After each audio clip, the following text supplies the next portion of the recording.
May 1945, near the Baltic coast of Germany. A captured Luftwaffe field marshal strides into an Allied command post, expecting a crisp salute and the traditional chivalric respect owed to a senior officer. Instead, the British commando commander facing him steps forward, snatches the German's jewel-encrusted baton, and smashes it over the field marshal's head. He beats the prisoner with his own symbol of elite power until the ceremonial rod physically snaps. It sounds like vengeful post-war pulp fiction, but this is a heavily documented historical event. Why would a disciplined British officer commit a technical war crime at the exact moment of total victory? Чтобы понять истинную природу этой ярости, необходимо отделить послевоенные мифы от строго задокументированных фактов. Инцидент между фельдмаршалом Люфтваффе Эрхардом Мильхом и британским бригадиром Дереком Миллс-Робертсом – это не просто импульсивный эпизод личной мести. Это фундаментальный психологический конфликт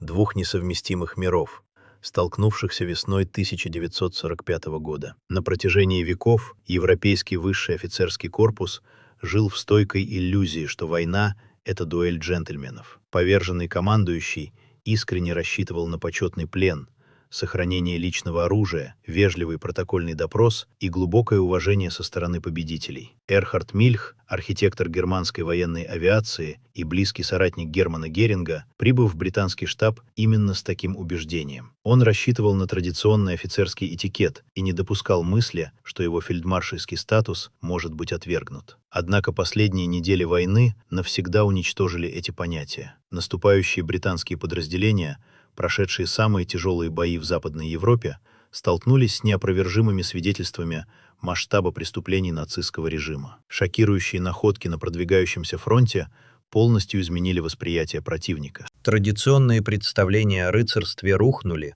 когда солдаты увидели изнанку системы, которую строили германские командующие. Что происходит, когда человек, привыкший к беспрекословному почтению и безусловной власти, оказывается лицом к лицу с победителем, категорически отказывающимся признавать его привилегии? И как разоблачение преступлений Рейха навсегда перечеркнуло вековые правила военной капитуляции? By the spring of 1945, the European continent was not just physically shattered. The psychological foundations of how wars were supposed to be fought and concluded had been utterly pulverized. For centuries, the European theater of war had operated under a tacit, aristocratic code. The Prussian military tradition, deeply embedded in the DNA of the German High Command, dictated that war was a professional endeavor, a brutal but fundamentally honorable chess match played by men of specific breeding and education. According to this deeply entrenched doctrine, senior officers were a caste apart, united by a shared profession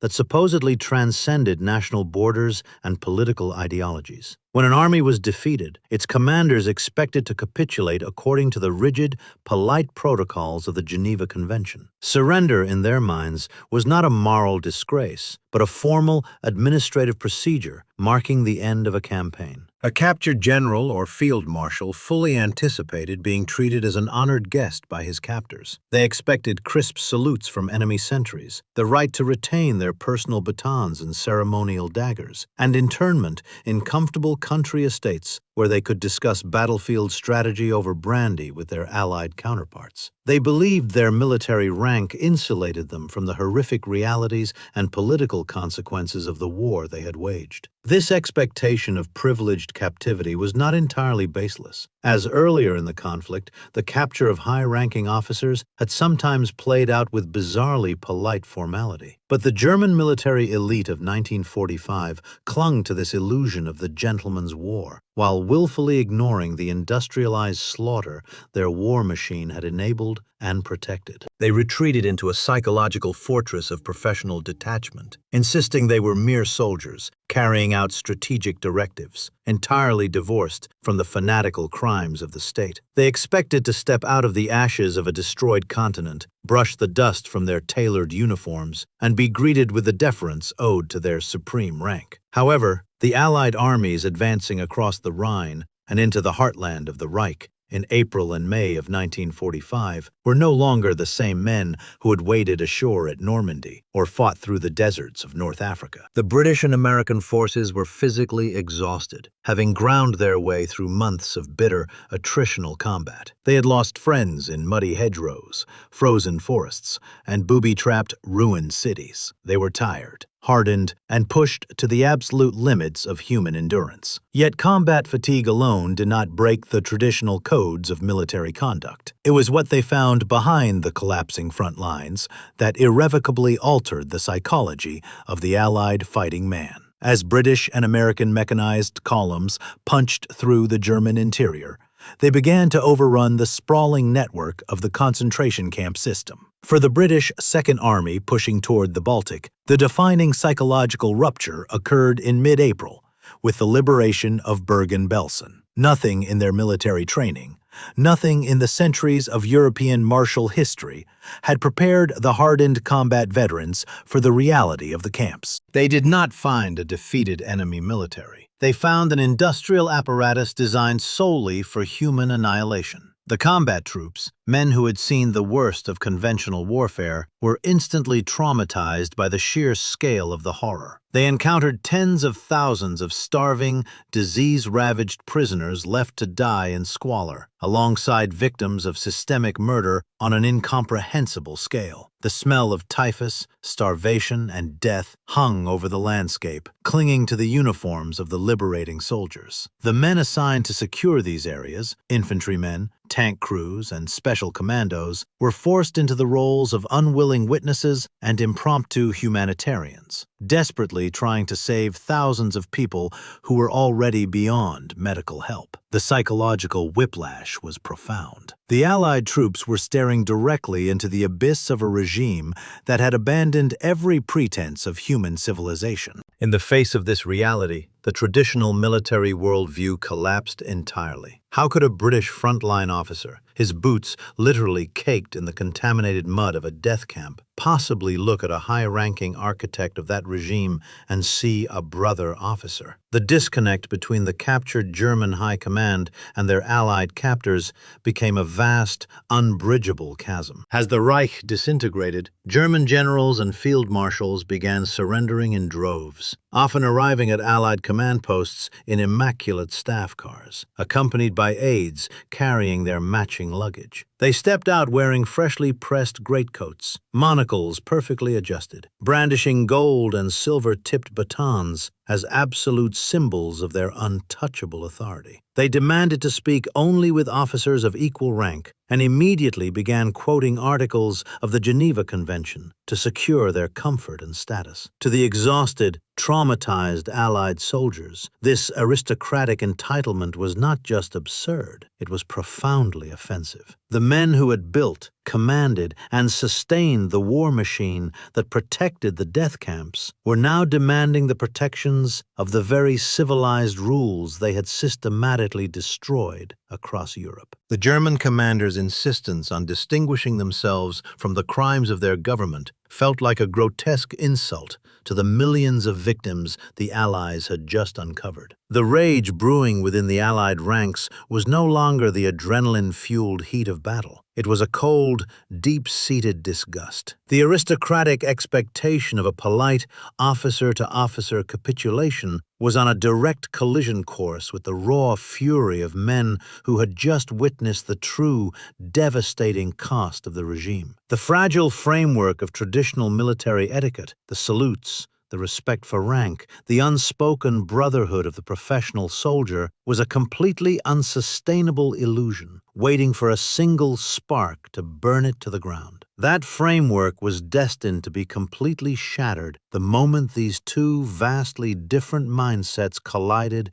in a single room. That spark ignited in early May 1945, on the bleak, windswept Baltic coast, when Field Marshal Erhard Milch surrendered to Brigadier Derek Mills-Roberts of the British 1st Commando Brigade. Milch was no ordinary officer. As one of the highest-ranking figures in the Luftwaffe, and a man who had enjoyed immense power under Hermann Göring, he arrived at the British command post fully embodying the arrogant detachment of the German military elite. He walked in carrying his interim field marshal's baton, essentially a ceremonial rod signifying his absolute authority, and presented himself not as a defeated criminal, but as a distinguished dignitary, ready to negotiate the practicalities of his internment. Milch expected the standard military protocols, a formal exchange of salutes, the respectful acknowledgement of his rank, and a civilized discussion regarding his transport and accommodations. Instead, he was met by Brigadier Mills-Roberts. The British commander was a hardened, elite combat veteran whose unit had spearheaded some of the most brutal operations of the war in Northern Europe. Crucially, Mills-Roberts and his men had recently been intimately involved with the aftermath of the liberation of Bergen-Belsen. The brigadier had personally witnessed the unimaginable horrors, the mountains of unburied dead, the starving survivors, and the industrial infrastructure designed for mass extermination. The stench of the camp was likely still vivid in his memory, a psychological scar that completely erased any tolerance for the traditional niceties of military protocol. When Milch stood before him, demanding the privileges of his rank, Mills-Roberts did not offer a salute or a chair. He did not acknowledge the German status as a fellow professional soldier. The British officer completely shattered the field marshal's expectations by instantly stripping away the military facade. He bypassed any discussion of surrender terms and directly confronted Milch with the reality of the atrocities committed by the German state. Mills-Roberts explicitly cited the horrors of Bergen-Belsen, effectively accusing the man standing before him not of losing a military campaign, but of being a central architect in a system of mass murder. For Milch, the psychological shock must have been profound. He was a man accustomed to blind obedience and universal respect, suddenly facing a captor who viewed him with absolute moral disgust. The aristocratic framework he relied upon to shield him from the consequences of the war was being dismantled in real time. He was not being treated as an honored prisoner of war. He was being interrogated as a common criminal. The tension in the room escalated instantly. Faced with these direct, brutal accusations regarding the death camps, rather than the polite capitulation he had anticipated, the field marshal's reaction would dictate the immediate physical outcome of the encounter. His calculated response to the reality of Bergen-Belsen would push the British commander past the point of no return. The confrontation that would permanently shatter the illusion of the honorable capitulation took place within the makeshift confines of a British command post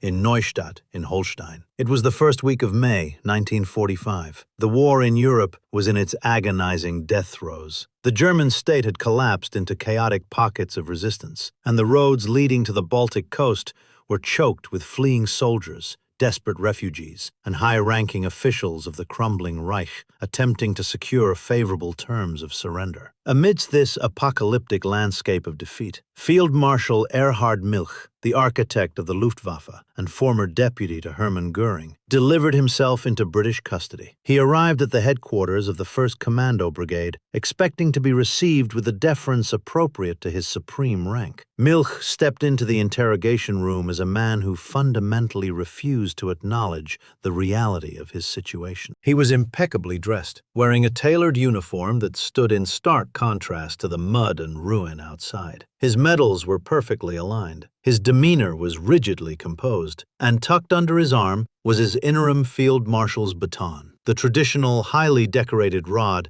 that served as the absolute symbol of his authority. To Milch, the command post was merely a transitional space, where the formalities of his internment would be arranged. He anticipated a polite meeting with an officer of suitable rank, a crisp exchange of military salutes, and perhaps a restrained conversation regarding logistics, transportation, and the preservation of his personal dignity. He was prepared to act the part of the defeated but honorable Prussian commander, ready to discuss the technicalities of the war's end while remaining completely insulated from its moral catastrophic consequences. Waiting for him was Brigadier Derek Mills-Roberts. The British officer standing across the room was the absolute antithesis of the polished, detached German elite. Mills-Roberts was a hardened, battle-scarred combat veteran who had fought through some of the most unforgiving theaters of the war. He had bled in the disastrous raid on Dieppe, fought through the grinding campaigns of North Africa, and led his commandos through the brutal hedgerow fighting in Normandy.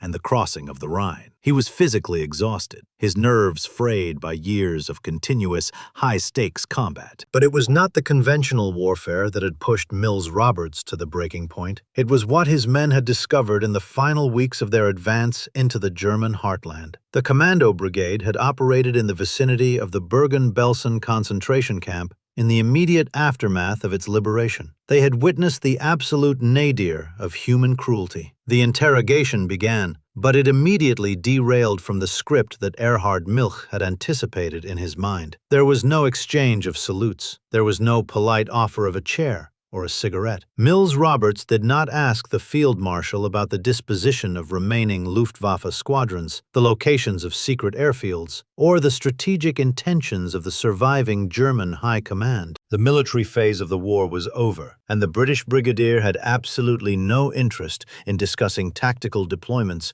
with a man he viewed not as a fellow soldier, but as a high-ranking accomplice to industrial slaughter. Instead, Mills-Roberts weaponized the interrogation from the very first moment. He bypassed all standard military protocols and abruptly, forcefully, directed the conversation to the atrocities uncovered at Bergen-Belsen. He confronted Milch with the reality of the mountains of unburied dead, the tens of thousands of starving survivors suffering from typhus, and the vast, undeniable infrastructure of mass extermination that the German state had built and operated. Mills-Roberts was demanding an accounting. He was forcing the field marshal to look at the blood on the hands of the regime he had served so loyally. It was a calculated psychological shock, designed to strip away the pristine military facade and expose the moral rot beneath. For a moment, the tension in the room hung in a delicate balance. How Milch responded to this direct accusation would define the entire nature of their encounter. A seasoned politician, or a man possessing even a shred of self-awareness, might have feigned ignorance, expressed calculated shock, or attempted to deflect blame onto the SS and the fanatical political wings of the Nazi Party. A desperate man might have offered a rehearsed apology, or pleaded that he was merely a soldier following orders, ignorant of the domestic policies of his government. But Erhard Milch did none of these things. Relying on decades of ingrained superiority, a deep-seated arrogance, and a worldview entirely poisoned by the racial ideology of the state he had helped build, the field marshal chose a completely different path. He reacted with dismissive, breathtaking arrogance. According to the historical consensus and the eyewitness accounts of the men in the room, Milch did not deny that the camps existed, nor did he deny that massive numbers of people had died within them. Instead, he attempted to forge a horrific, aristocratic camaraderie with his captor. Looking at the British brigadier, Milch reportedly stated that the victims in the camps were not human beings in the same way that the British and German officers in the room were human beings. It was a statement of profound, almost incomprehensible callousness. Milch was casually invoking the racial hierarchies of the Nazi regime, essentially arguing that the extermination of political prisoners, ethnic minorities, and foreign civilians was a domestic administrative matter that should be of no concern to gentlemen of the military caste. He fundamentally believed that Mills-Roberts, as an officer of the British Empire, would share his aristocratic disdain for the victims. In Milch's twisted internal logic, the slaughter of inferiors was irrelevant to the honorable protocols that were supposed to govern the interactions between professional military commanders. He dismissed the horrors of Bergen-Belsen as an unfortunate but entirely negligible detail, an issue that should not interfere with the polite officer-to-officer capitulation he was demanding. He was waiting for the British brigadier to nod in silent professional agreement to move past the unpleasantness of the camps and to return to the civilized business of arranging a comfortable internment for a defeated field marshal. This precise moment of callousness acted as the definitive catalyst. It was the absolute breaking point. For Mills-Roberts, the words spoken by the German commander were not just an insult. They were an ultimate moral obscenity. The brigadier's men were still mentally and physically traumatized by the desperate, often futile attempts to save the walking skeletons of Belsen. They had spent days surrounded by the overwhelming stench of death, burying thousands of rotting corpses with bulldozers, staring into the vacant eyes of people who had been systematically tortured and starved by the very government this field marshal represented. And now, the man standing before him, draped in gold braid and ceremonial authority, was dismissing that unimaginable human catastrophe as a triviality. In that fraction of a second, the polite fiction of the gentleman's war evaporated entirely. Mills-Roberts realized with terrifying clarity that the man across from him was completely devoid of humanity. The impeccable uniform, the polished boots, the aristocratic bearing, it was all a grotesque costume hiding an architect of barbarism. Milch's answer proved that the German military elite were not victims of a hijacked government. They were intrinsically, unrepentantly bound to the ideology of extermination. The realization hit the British commander like a physical blow. Negotiating with this man as a military equal was a moral impossibility. The traditional rules of engagement, the Geneva Convention, the centuries-old codes of chivalry, they all felt like a sick joke when applied to a regime that had built factories designed to murder children. The psychological weight of the Holocaust collided violently with the absolute arrogance of the perpetrator, and the rigid discipline of the British Brigadier finally snapped under the pressure. Mills-Roberts abandoned decades of military training and professional restraint. He did not issue a formal reprimand. He did not order the guards to remove the prisoner to a holding cell. He stepped aggressively forward, closing the distance between himself and the field marshal in a single, sudden motion. Milch, expecting perhaps a sharp verbal rebuke or a formal conclusion to the interview, was caught entirely off guard. The German commander had spent his entire career surrounded by layers of staff officers and armed guards, insulated from any physical threat by the absolute supremacy of his rank. He simply could not process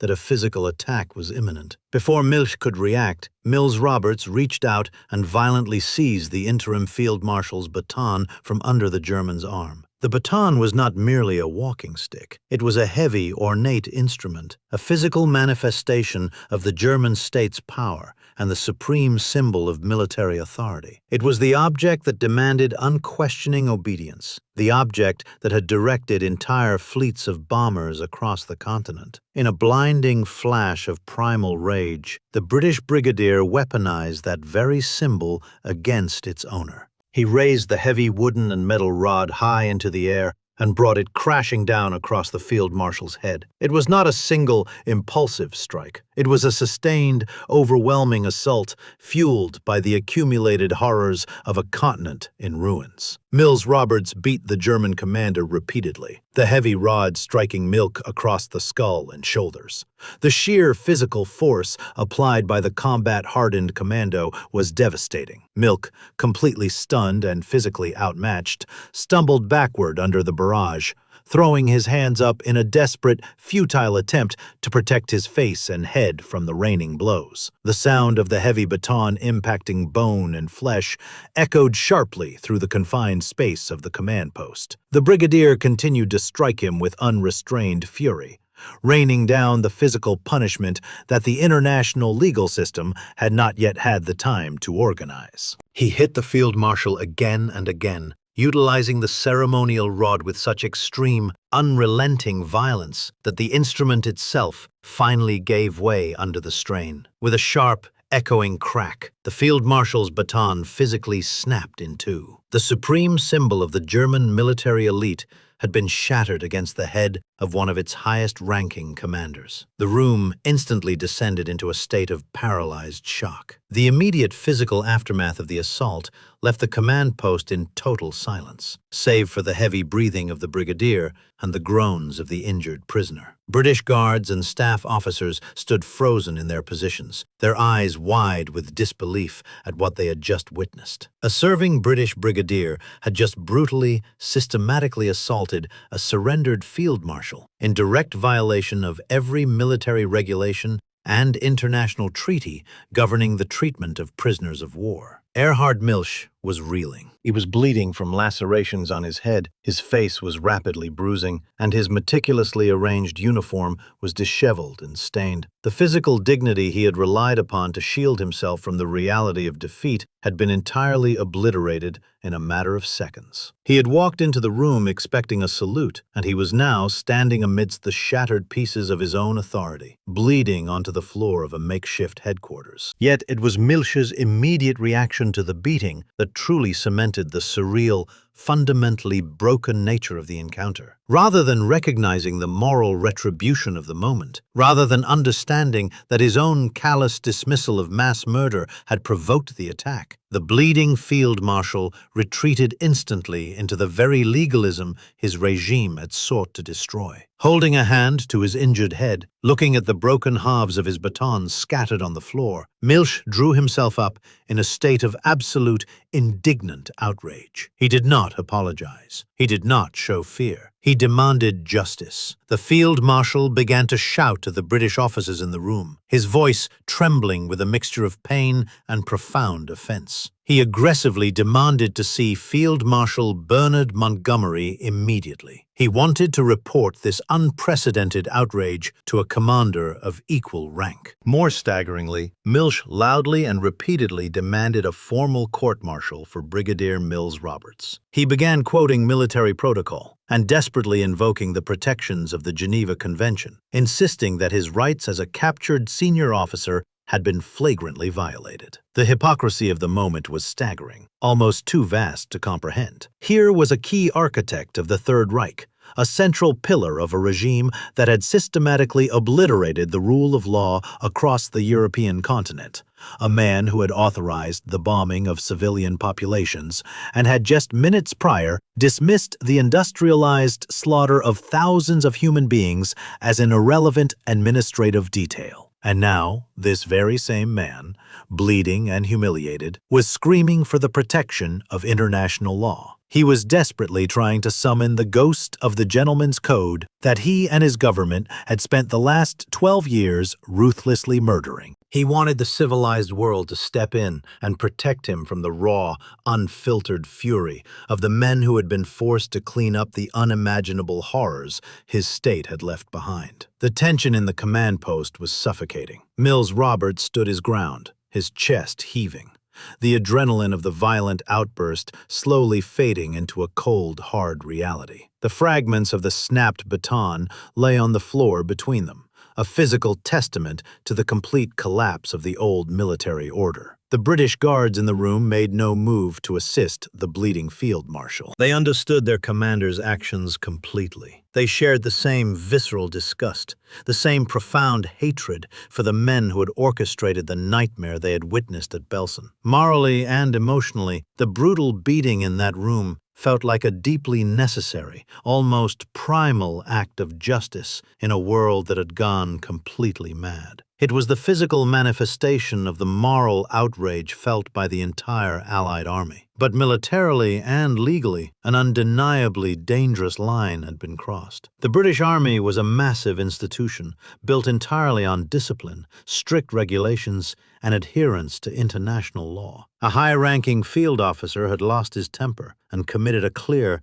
highly visible violation of the Geneva Convention against an unarmed, surrendered enemy combatant. The incident had occurred in front of multiple witnesses and involved one of the highest-profile prisoners captured in the entire European theater. It could not simply be swept under the rug or ignored as a minor scuffle. The assault forced a profound paradox to the surface, pushing a massive legal and ethical crisis directly up the Allied chain of command. How would the highest levels of the British leadership handle a situation where the strict legal definition of a war crime committed by one of their own officers directly conflicted with the overwhelming, righteous moral imperative of confronting the architects of the Holocaust? The satisfying image of a Nazi commander violently humbled by a righteous liberator makes for an incredible legend. But the historical record aggressively challenges the neatness of this vengeance narrative. In the years following the war, investigations and conflicting testimonies would expose a highly uncomfortable moral gray area. There is no debate that the physical assault took place, but the surrounding details quickly fractured into a war of competing memories and deliberate distortions. Milch immediately recognized the utility of his own bruised face. In post-war interrogations and written accounts, the field marshal heavily exaggerated the extent of his injuries. He weaponized the assault, attempting to recast himself as a martyr of Allied barbarism. By magnifying the physical damage he suffered, Milch tried to create a false equivalence, using his own bleeding scalp to distract from the industrialized slaughter he had helped facilitate. He desperately wanted the historical record to focus on the savagery of a British commando, rather than his own complicity in a genocidal state. On the other side, the British military hierarchy found itself completely paralyzed by the legal reality of the incident. Technically, and undeniably, Brigadier Mills-Roberts had committed a war crime. Assaulting a disarmed, surrendered prisoner of war was a direct, flagrant violation of the international treaties the Allies were supposedly fighting to uphold. Yet, when Milch's furious demands for a court-martial reached the upper echelons of the British command, the response was a calculated, deafening silence. The Allied leadership was entirely unwilling to publicly prosecute one of their most decorated combat heroes for striking an unrepentant architect of the Luftwaffe. Instead of a formal inquiry, this severe breach of military discipline was quietly, systematically swept under the rug. Official paperwork was smoothed over, and the uncomfortable legalities were simply ignored. This deliberate cover-up exposes a fundamental failure at the heart of the Allied victory. The rigid legal protocols of military conduct were completely incapable of processing the psychological trauma of the death camps. The established rules of war had no precedent for how a frontline officer was supposed to politely process the perpetrators of the Holocaust. It forces a difficult historical question. Did this raw, physical retaliation actually serve genuine justice? Or did it merely highlight the chaotic, desperate breakdown of military discipline at the war's bitter end? There was no court-martial, but there was also no clean, heroic resolution. Instead, the messy suppression of the incident leads to a profound ideological realization, crystallized right there on that makeshift command post floor. The profound ideological realization crystallizes in the physical debris scattered across the scuffed wooden boards of that command post. There lie the splintered halves of the interim field marshal's baton. The velvet is torn. The silver and gold inlays, stamped with the iron crosses and eagles of the Reich, are dented and smeared with dirt. This is not merely the aftermath of a brief, violent scuffle. Those broken pieces represent the exact, undeniable death of the aristocratic military code. For centuries, the European officer class had operated under a mutual, fiercely guarded illusion that warfare, no matter how destructive, remained an exclusive club of professional gentlemen. That illusion officially expires right here, amidst the shattered remnants of Erhard Milch's absolute authority. The true climax of this encounter is not the physical strike itself. The violence was a sudden, finite explosion of frontline fury. The real devastation is the ideological shattering that echoes in the tense silence of the room. As Milch stares at the ruined symbol of his power, a profound and terrifying dawn breaks over him. He understands, perhaps for the first time in his long career, that his supreme rank means absolutely nothing. The meticulously tailored uniform, the gleaming medals, the aura of unquestioned command, everything that had historically shielded men of his station from the consequences of their government's actions, has been entirely neutralized by the raw, unfiltered disgust of a single British combat veteran. The conflict peaks precisely here, in the violent collision between two incompatible universes. Men like Milch had orchestrated a war of annihilation from the pristine, comfortable security of map rooms and leather-chaired offices. They had reduced human lives to logistical data points and strategic necessities, willfully insulating themselves from the industrialized horror required to execute their grand designs. The German High Command had built a psychological fortress around themselves, convinced that their status as professional soldiers elevated them above the moral filth of the Nazi state apparatus. But that aristocratic fortress cannot survive contact with the men who actually had to dig through the ash and the mass graves of the concentration camps. The quiet refusal of the British command to prosecute Brigadier Mills-Roberts, their collective, unspoken decision to look the other way, cements this new, unforgiving paradigm. It is a silent but deafening institutional acknowledgement that the old rules no longer apply. You cannot demand the gentlemanly protections of the Geneva Convention when your logistical infrastructure was explicitly used to supply and guard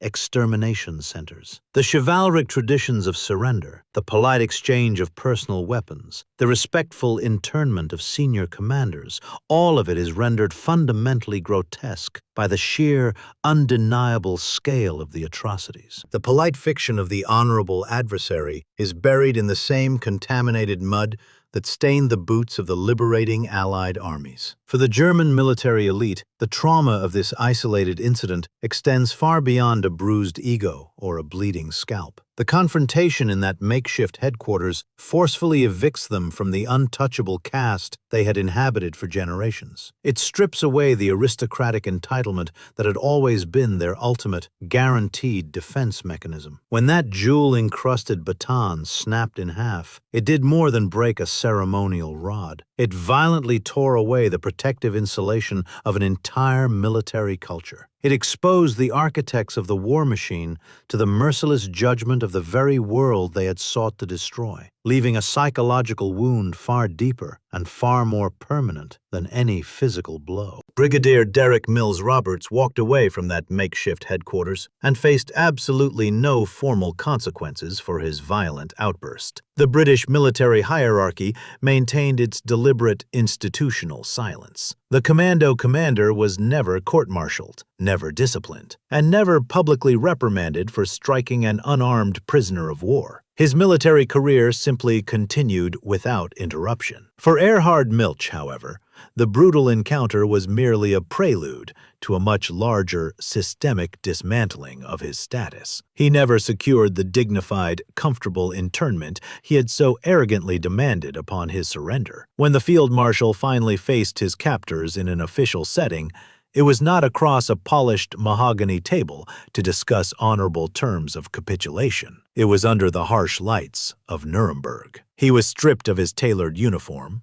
his supreme rank, and his aristocratic pretensions. He was forced to sit in a sterile courtroom, tried not as a defeated but respected military adversary, but as an accused war criminal. The post-war tribunals formally codified what the furious British commando had understood instinctively in that cramped interrogation room. The sheer, industrialized scale of the regime's atrocities had permanently revoked any claim to military chivalry. The centuries-old European tradition of the gentleman's war, sustained by shared class and mutual professional respect, could not survive the horrifying reality of the death camps. The Allies could no longer look at the men who engineered a continental slaughter and see honorable peers. The crimes of the state were too vast, too intimately embedded in the military apparatus itself, to ever separate the professional soldier from the genocide. Today, the shattered baton of Erhard Milch survives as one of the most potent, tangible artifacts of the collapse of the Third Reich's military aristocracy. It rests in a museum display case, its velvet torn, its gold and silver physically severed into pieces. When we look back at that dramatic confrontation on the Baltic coast, we no longer see just a sudden,